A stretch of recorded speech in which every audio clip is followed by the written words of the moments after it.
Bung Karno rupanya tak hanya terkenal sebagai pejuang proklamasi Indonesia. Sosoknya yang karismatik juga lekat sebagai penakluk hati wanita. Kisah 9 orang wanita yang mengisi kehidupan Bung Karno menutup redaksi siang hari ini. Saya Syara Firisya, selamat siang dan sampai jumpa. Bung Karno memang terlahir dengan karisma yang luar biasa. Gaya pidatonya yang berapi-api dan menggelegar mampu membangkitkan semangat juang siapapun yang mendengarnya. Tak hanya cerdas dan pemberani, wajah tampan dan senyumnya yang menawan juga mampu meluluhkan hati siapa saja yang berhadapan dengannya, termasuk 9 wanita yang menjadi pendamping hidupnya. Sejak berguru pada Haji Omar Said Cokroaminoto di Surabaya, Jawa Timur, karisma Bung Karno memang sudah terlihat. Bahkan, sang guru pun menikahkan putrinya, Siti Untari, yang baru berumur 16 tahun dengan Bung Karno yang saat itu berusia 20 tahun. Namun, tak ada yang bisa memaksakan rasa cinta. Perasaan Bung Karno terhadap Untari ternyata lebih pada kasih sayang seorang kakak ke adiknya. Begitu juga Untari, pasangan ini pun sepakat berpisah setelah 2 tahun berumah tangga. Saat itu, Bung Karno tengah melanjutkan pendidikannya di Bandung. Dan disinilah cinta Bung Karno tertambat pada Inggit Garnasih. Wanita yang menjadi induk semangnya selama menuntut ilmu di Bandung ini berusia 13 tahun lebih tua dan sudah berkeluarga. Tapi semua itu tak menghalangi cinta Bung Karno pada Inggit. Dengan seorang Ibu Inggit yang sebetulnya istri orang lain gitu, tapi betul-betul gandrung gitu loh, jatuh cinta yang sampai sampai begitu hebatnya gitu loh. Itu satu keunikan dan diceritakan dengan jujur-jujur aja. Setelah bercerai dengan suaminya, Bung Karno pun menikahi Inggit. Disinilah cinta dan kesetiaan Inggit teruji. 20 tahun Inggit mendampingi Bung Karno semasa pergerakan. Saat Bung Karno mendekam di penjara Sukamiskin, Inggit setia bertahan hidup dengan berjualan rokok. Tak hanya itu, Inggit terus setia mendukung perjuangan Bung Karno saat sang proklamator diasingkan di ND Flores dan Bengkulu. Perjalanan cinta Bung Karno belum berakhir. Saat berada di pengasingan, Bung Karno bertemu dengan Fatmawati, putri tokoh pergerakan Bengkulu. Perjalanan cinta yang berbeda usia cukup jauh ini pun tak kalah unik. Saat itu, Bung Karno berusia 41 tahun, sedangkan Fatmawati baru 19 tahun. Kisah ini pula lah yang membuat Inggit memilih untuk bercerai.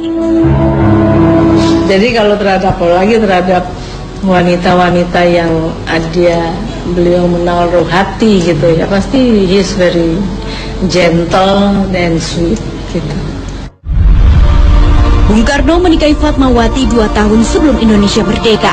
Sosok Fatmawati yang setia mendampingi Bung Karno memang sangat terasa semasa jelang proklamasi. Fatmawatilah yang menjahit bendera merah putih pertama yang dikibarkan saat proklamasi kemerdekaan Indonesia. Dari Fatmawati lahir putra-putri pertama Bung Karno, Guntur, Megawati, Rahmawati, Sukmawati, dan Guru. Perjalanan cinta keduanya berlangsung harmonis hingga saat Bung Karno bertemu dengan Hartini, seorang dokter janda dengan 5 anak. Pertemuan keduanya membuat Fatmawati marah dan memilih untuk angkat kaki dari istana. Karisma Bung Karno memang mampu meluluhkan hati banyak wanita, termasuk wanita Jepang yang dikenalnya saat kunjungan kenegaraan ke negeri Sakura. Naoko Nemoto, kecantikannya mampu memikat Bung Karno sejak pandangan pertama. Bung Karno pun memberikan sebuah nama, Ratna Sari Dewi. Perbedaan bangsa dan usia yang terpaut jauh tak menyurutkan cinta keduanya. Namun bukan hal yang mudah bagi Ratna Sari Dewi untuk diterima oleh anak-anak dan para istri Bung Karno sebelumnya. Dari Ratna Sari Dewi, lahirlah seorang putri bernama Kartika. Kini, Kartika tinggal di Prancis dan menjadi seorang jurnalis, sementara Ratna memilih tinggal di Jepang. Keluarga itu dari istri-istri pasti keberatan ya, istri-istri tua ya. Apa itu ibu saya, apa itu istri kedua, itu pasti keberatan punya istri lagi gitu. Tapi terus juga dari anak-anak laki. Anak-anak laki terutama keberatannya karena Ibu Dewi ini kan geisha gitu. Setelah Ratna Sari Dewi, Bung Karno masih menjalani pernikahan dengan 4 wanita lainnya. Haryati, Giri Kesanger, Kartini Manopo, dan terakhir Heldi Jafar yang menikahinya pada tahun 66. Kalau saya kawin sama perempuan itu kan dengan suatu kehormatan, artinya bahwa percintaan itu sampai dengan suatu hubungan suami istri itu kan sesuatu yang masih beliau hargai dan sakral ya. Bung Karno memang sangat mencintai seni dan keindahan. Bagi Bung Karno, seorang wanita memiliki keindahannya sendiri yang harus dihormati dan dijunjung tinggi. Doni Sanjaya, Indra Kaswara, Jakarta.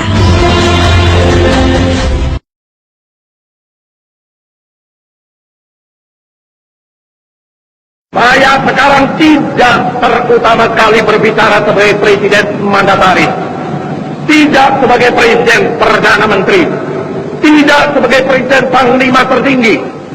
Saya berbicara di sini sebagai penyambung lidah rakyat Indonesia.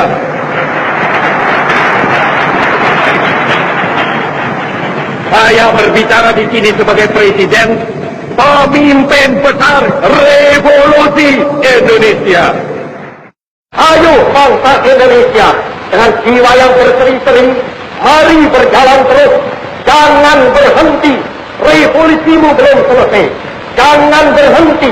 Sebab siapa yang berhenti akan diseret oleh sejarah, dan siapa yang menentang corak dan arahnya sejarah, tidak peduli dia ada bangsa apapun, dia akan dikilap oleh sejarah itu sama sekali.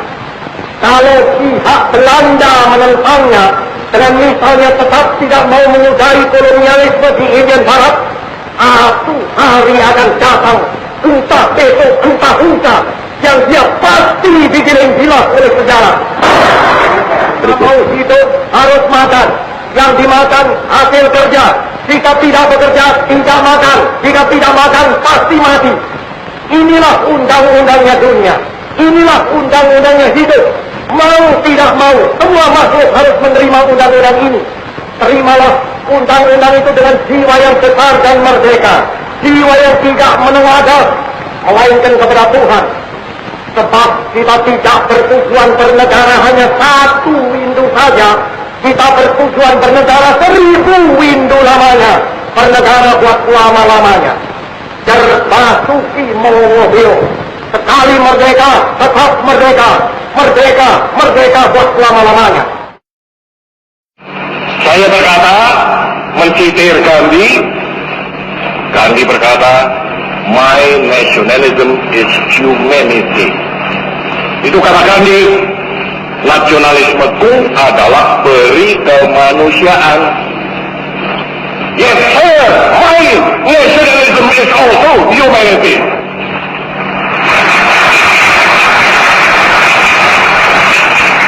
Malang ini adalah kawan saya yang nomor 3 daripada revolusi Indonesia.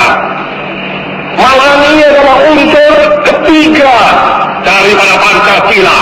Ketuhanan yang Maha Esa, 1. Kebangsaan, 2. Peri kemanusiaan, 3, saudara-saudara. Tatkala kami meninggalkan tanah air pada tanggal 1 April yang lalu, kami menyerahkan keselamatan negara, tanah air, dan bangsa ini kepada seluruh rakyat Indonesia. Selama kami di luar negeri, kami memperhatikan benar-benar segala kejadian-kejadian di tanah air. Dan kami memperhatikan pula segala perjuangan, segala sikap daripada rakyat Indonesia untuk mempertahankan keselamatan daripada tanah air dan bangsa itu. Dan saya mengucap banyak terima kasih kepada seluruh rakyat Indonesia, terutama sekali kepada rakyat sebagian besar yang berdiri tegak di atas manifesto politik yang telah menjadi politik daripada negara dan bangsa Indonesia. Mari kita berjalan terus, berjuang terus di atas dasar manifesto politik, agar supaya segala cita-cita negara Republik Indonesia, baik cita-cita di lapangan politik maupun di atas lapangan sosial, dapat tercapai untuk kebahagiaan kita semuanya. Terima kasih. Hai tentara, dan polisi, dan rakyat, perlibat gandakanlah usahamu memaki pengacau-pengacau itu. segala jalan harus dilalui. Kalau kata-kata saja tidak dapat menyehatkan jiwa yang keblinger, apa boleh buat? Suruhlah senjata berbicara satu bahasa yang lebih kuat lagi.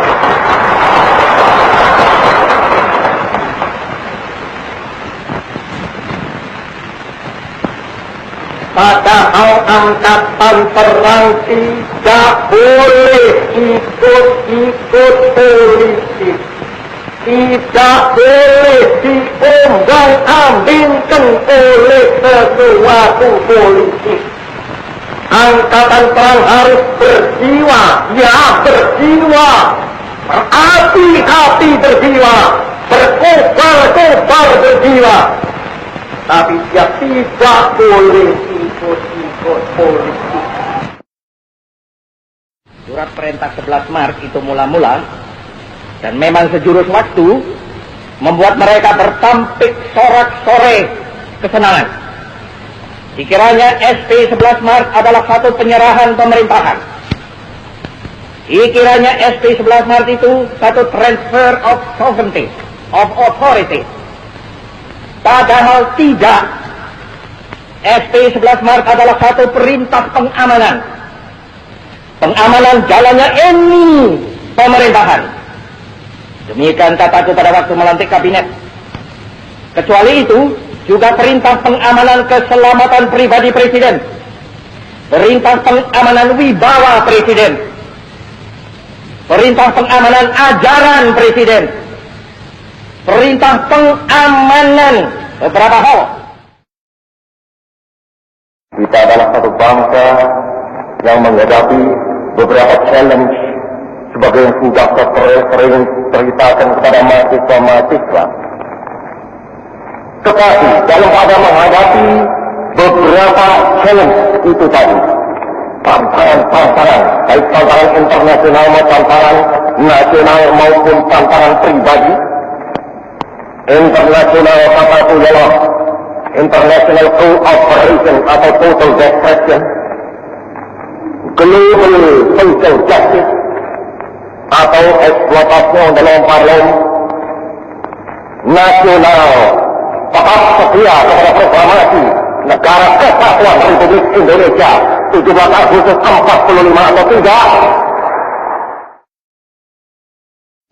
Apakah Indonesia mempunyai visi-visi? Ada? Di mana? Itu kata saya, di situ. Dia lantas berbisik kepada saya.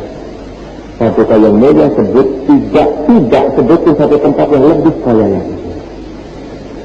Di mana? Jadi beliau memberitahu kepada kami bahwa di satu tempat Indonesia di itulah adalah bisi besi. Jadi beliau lebih lengkap referensinya daripada kami. Begitu pula Jepang, saudara-saudara. Coba kalau saudara datang di Tokyo, di samping mereka mempunyai arsip. Mereka di situ bisi, di situ bisi, di situ boksit, di situ boksit. Di situ asbes, di situ asbes. Di situ manan.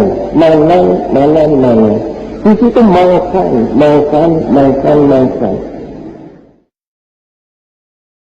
Saya ini baru pulang dari luar negeri, dan saya bisa berkata kepada saudara-saudara, belum pernah nama Republik Indonesia begitu tingginya sebagai mercusuar daripada umat manusia di dunia ini, terutama kali di dalam kalangan New Emerging Order. Satu bukti bahwa dunia mendengarkan Republik Indonesia, bahwa dunia merasa menerima dari Republik Indonesia itu konsepsi-konsepsi. Republik Indonesia tegak mengeluarkan konsepsi Pancasila. Lupa saya menutup sambutan saya ini dengan memanjatkan doa kehadirat Allah Subhanahu wa Ta'ala agar supaya Allah memberi berkat rahmat kepada seluruh bangsa Indonesia, memberi berkat rahmat kepada seluruh perjuangan rakyat Indonesia ini, memberi berkat rahmat kepada perjuangan rakyat Indonesia yang hebat-hebatan di segala bidang untuk memasukkan Irian Barat ke dalam wilayah kekuasaan negeri. Sekian, terima kasih.